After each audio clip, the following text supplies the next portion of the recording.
بسم الله الرحمن الرحيم. الحمد لله رب العالمين، والصلاة والسلام على أشرف الأنبياء والمرسلين نبينا محمد وآله وأصحابه أجمعين.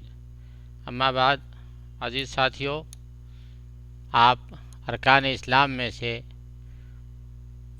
5 ارکان پر تفصیلی بحث سن چکے ہیں اور سمجھ چکے ہیں انشاءاللہ۔ اب اس کا آخری بنیاد ارکان اسلام کا آخری رکن جو ہے وہ ہے تقدیر پر ایمان لانا، اور اسی پہ ہم بحث کر کے اس لیول کے اس آخری سبق کو ختم کر دیں گے انشاءاللہ۔ تو تقدیر پر ایمان لانا یعنی وہی پختہ یقین اور اعتقاد جازم رکھنا کہ اللہ ہر چیز کا خالق ہے، رب اور اس کا مالک ہے، اور اس بات پر اعتقاد جازم رکھنا کہ تمام خلائق کے مقادیر من جملہ ان کی اچھائی اور برائی، نری اچھائی یا برائی، نرمی و میٹھا، سختی و ترشی کو اسی نے بنایا ہے، لکھا اور مقدر کیا ہے۔ وہی ذات ہے جس نے ضلالت، ہدایت، ثقافت اور سعادت کو پیدا فرمایا ہے، نیز موت کا وقت مقرر اور ہر قسم کی روزی سب کچھ اللہ ہی کے ہاتھ میں ہے۔ یعنی یہ سب پورا یقین رکھنا کہ اچھائی یا برائی یہ سب اللہ کی طرف سے ہے، اور جو بھی تفصیلات ہیں وہ سب اللہ کی طرف سے ہے، اور وہ سب اللہ نے لکھ کے رکھا ہے ہمارے مقدر میں۔ فرماتے القدر، القدر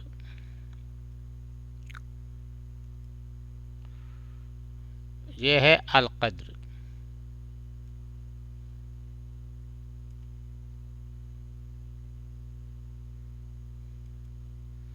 یہ عربی کا لفظ ہے، تو اس کا ترجمہ ہے اللہ کا اپنے سابق علم کے اندازہ اور اس کی اپنی حکمت کے عین تقاضے کے مطابق تمام کائنات اور مخلوق کی تقدیر کو لکھا اور بنایا۔ فرماتے ہیں تقدیر پر ایمان لانا 3 چیزوں کو شامل ہے۔ تقدیر میں یہ 3 چیزیں جو ہے خاص 3 باتوں کا لحاظ رکھنا ضروری ہے۔ نمبر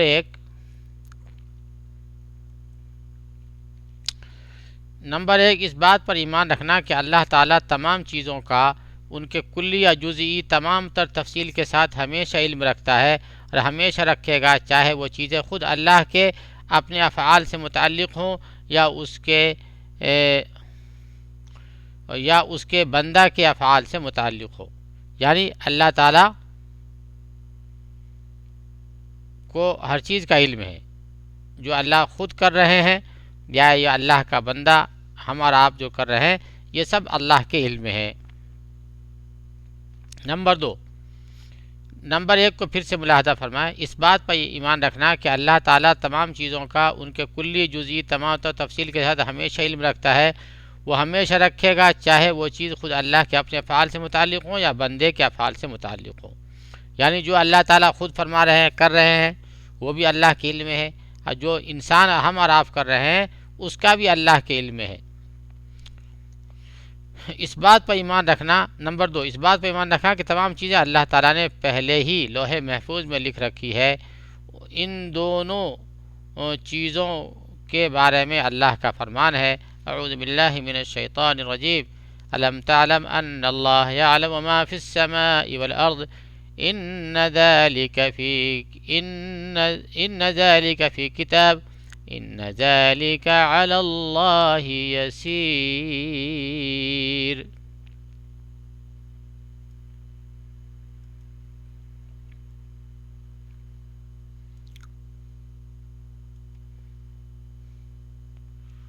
تو اس کا ترجمہ ہے، کیا آپ نے نہیں جانا کہ آسمان و زمین کی ہر چیز اللہ کے علم میں ہے، یہ سب لکھی ہوئی کتاب میں محفوظ ہے۔ اللہ تعالیٰ پر تو یہ امر بہت ہی آسان ہے۔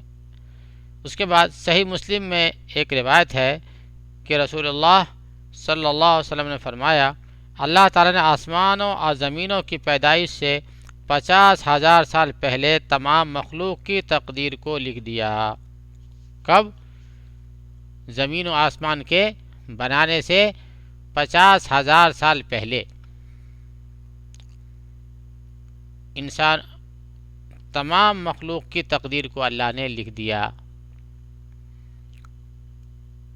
یہ روایت مسلم شریف کی ہے، اس کو آپ لوگ غور بعد میں اچھے سے دیکھ لیجئے گا۔ اس کے بعد جو ہے تقدیر پر ایمان لانے میں تیسری چیز جو ہے وہ یہ ہے کہ اس بات پر ایمان کے کائنات کی کوئی بھی چیز مشیت الہی کے بغیر واقع نہیں ہوتی، اللہ کی مرضی کے بغیر نہیں وقوع میں آتی، خواہ اس کا تعلق اللہ کے فعل سے ہو یا اس کا تعلق مخلوق کے افعال سے ہو۔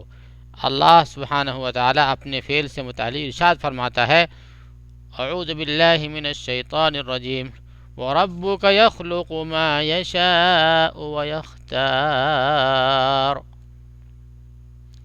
ترجمہ: آپ کا رب جو چاہتا ہے، آپ کا رب جو چاہتا ہے پیدا کرتا ہے۔ اس کے بعد ایک اور آیت ہے، اعوذ باللہ من الشیطان الرجیم وَيَفْعَلُ اللَّهُ مَا يَشَاءُ۔ اللہ تعالی اور اللہ جو چاہتا ہے کر گزرتا ہے۔ اور ایک تیسری آیت میں اللہ کا فرمان ہے، هُوَ الَّذِي يُصَوِّرُكُمْ فِي الْأَرْحَامِ كَيْفَ يَشَاءُ۔ اور وہ ماں کے پیٹ میں جیسا چاہتا ہے اور وہ تمہاری صورتیں جس طرح چاہتا ہے بناتا ہے ماں کے پیٹ میں۔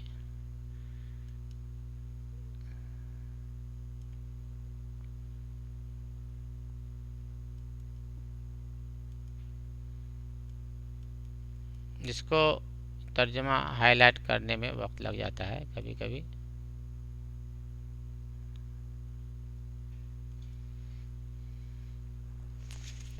اس کے بعد اللہ تعالیٰ فرماتے ہیں، وَلَوْ شَاءَ اللَّهُ لَسَلَّطَهُمْ عَلَيْكُمْ فَلَقَاتَلُوكُمْ۔ اور اگر اللہ تعالیٰ چاہتا تو انہیں تم پر مسلط کر دیتا اور وہ تم سے یقیناً جنگ کرتے۔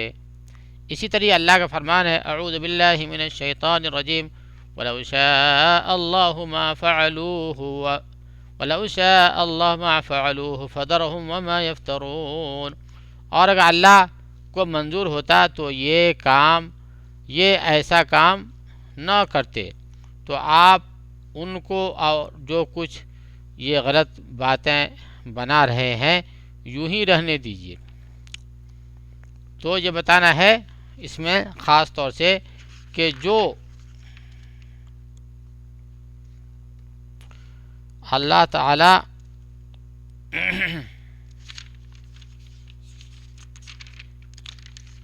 اس میں خاص طور سے یہ بتانا ہے کہ اللہ تعالی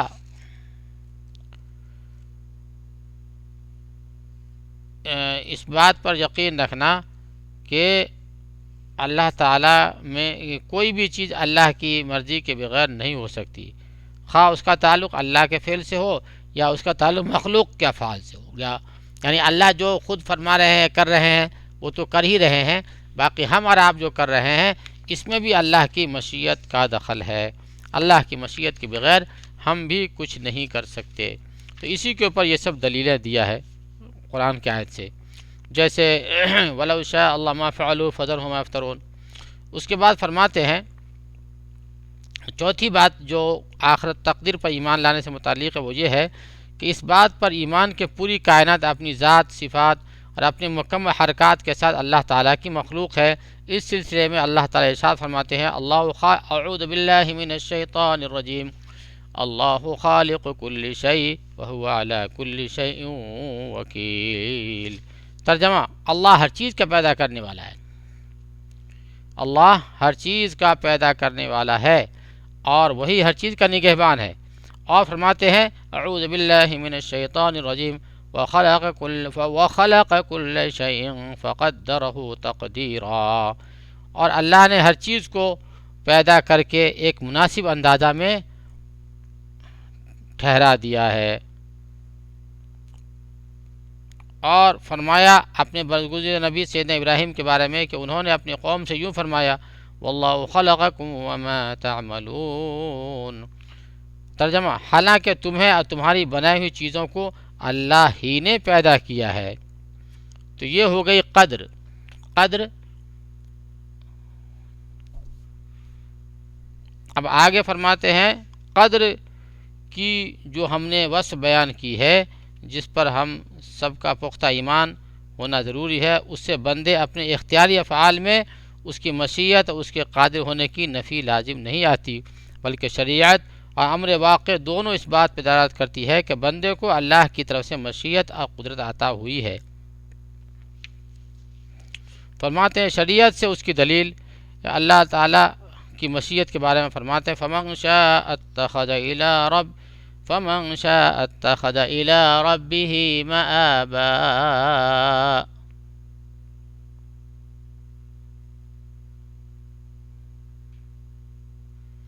مطلب ابھی جو ہے وہ یہ سوال کر رہے ہیں، ایک سوال کا جواب دے رہے ہیں گویا کہ جب ہر چیز اللہ کی مشیت سے ہوتی ہے تو انسان ہم اور آپ جو کرتے ہیں وہ اس کی کیا حیثیت رہ جاتی ہے؟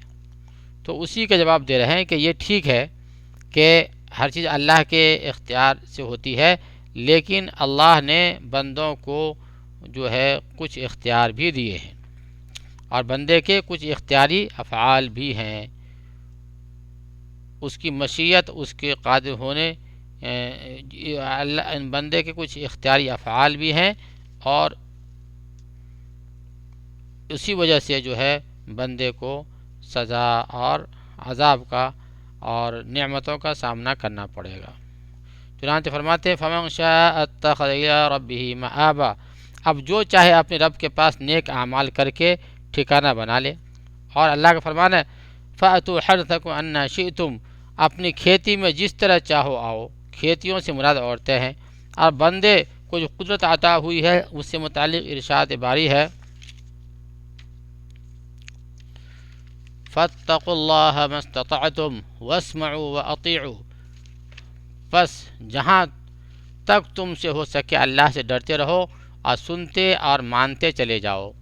نیز اللہ کا فرمان ہے لا یکلف اللہ نفسا الا وسعها، لا یکلف اللہ نفسا الا وسعها لها ما کسبت وعلیها ما اکتسبت۔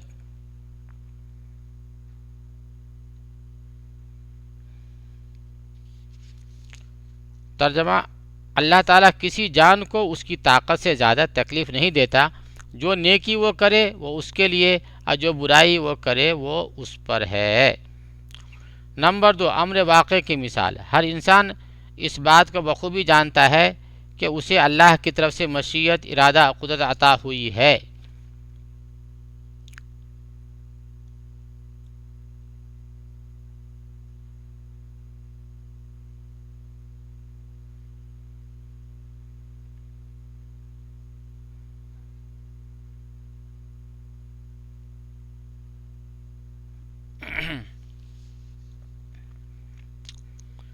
نمبر 2 امر واقع کی مثال، ہر انسان اس بات کو بخوبی جانتا ہے کہ اسے اللہ کی طرف سے مشیت، ارادہ اور قدرت عطا ہوئی ہے۔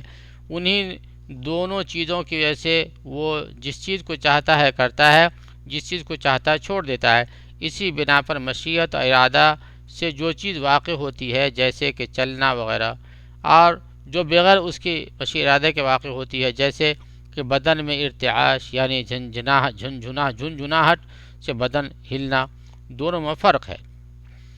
لیکن بندے کی جو مشیت اور جو ارادہ ہے اور اسے جو قدرت ملی ہے، یہ دونوں چیزیں اللہ کی مشیت اور قدرت کے تحت ہی واقع ہوتی ہے۔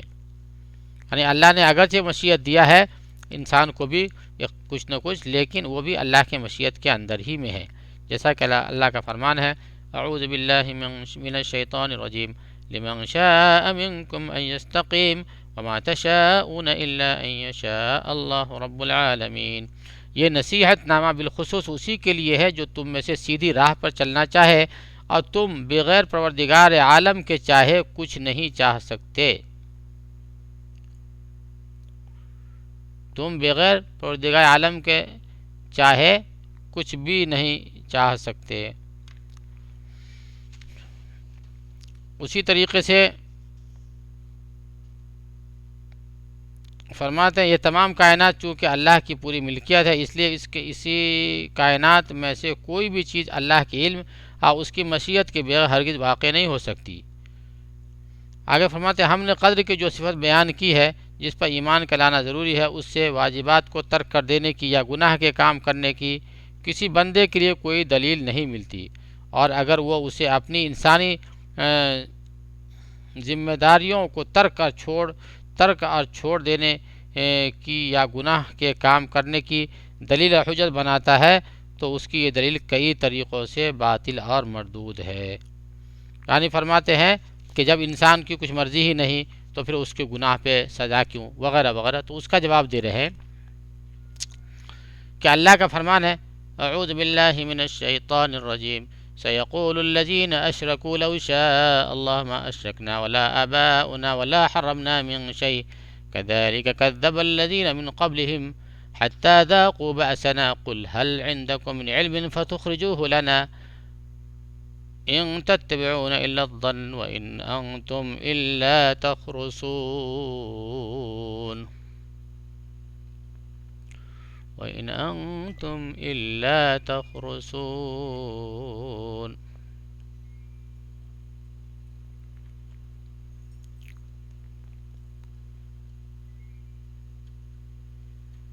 ترجمہ، یہ مشرکین یوں کہیں گے کہ اگر اللہ تعالیٰ کو منظور ہوتا تو ہم نہ شرک کرتے، نہ ہمارے باپ دادا، اور نہ ہم کسی چیز کو حرام کہہ سکتے۔ اسی طرح جو لوگ ان سے پہلے ہو چکے ہیں انہوں نے بھی تکذیب کی تھی، یہاں تک کہ انہوں نے ہمارے عذاب کا مزہ چکھا۔ آپ کہیے کہ کیا تمہارے پاس کوئی دلیل ہے تو اس کو ہمارے روبرو ظاہر کرو، تم لوگ محض خیالی باتوں پر چلتے ہو، تم بالکل اٹکل سے باتیں بناتے ہو۔ اگر قدر یعنی تقدیر ان کے لیے حجت ہوتی تو اللہ تعالیٰ انہیں اپنا عذاب نہ چکھاتا۔ دوسری جگہ اللہ کا فرمان ہے اعوذ باللہ من الشیطان الرجیم رسلا مبشرین ومنذرین لئلا یکون للناس علی اللہ حجہ بعد الرسل وکان اللہ عزیزا حکیما۔ ہم نے انہیں رسول بنایا، خوشخبریاں سنانے والے اور آگاہ کرنے والے، تاکہ لوگوں کی کوئی حجت الزام رسولوں کے بھیجنے کے بعد اللہ تعالیٰ پہ نہ رہ جائے۔ اللہ تعالیٰ بڑا غالب، بڑا باحکمت ہے۔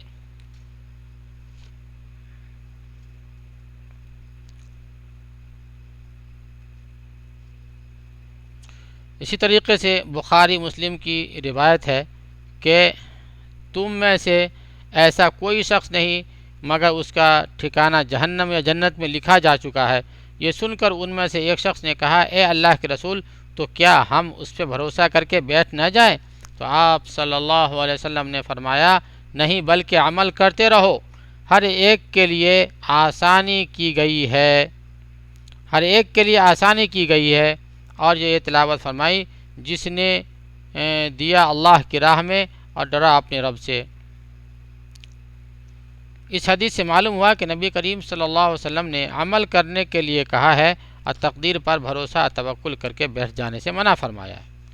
نمبر 4، اللہ تعالیٰ نے بندے کو اطاعت اور بندگی کا حکم دیا ہے، نافرمانی اور برائیوں سے روکا ہے اور اسے اسی قدر مکلف بنایا ہے جتنا کہ اس کے پاس طاقت و قدرت ہے۔ اللہ کا فرمان ہے فاتقوا اللہ ما استطعتم۔ ترجمہ، پس جہاں تک تم سے ہو سکے اللہ سے ڈرتے رہو۔ اسی طرح اللہ کا فرمان ہے لا یکلف اللہ نفسا الا وسعها۔ اللہ تعالیٰ کسی جان پر اس کی طاقت سے زیادہ تکلیف نہیں دیتا۔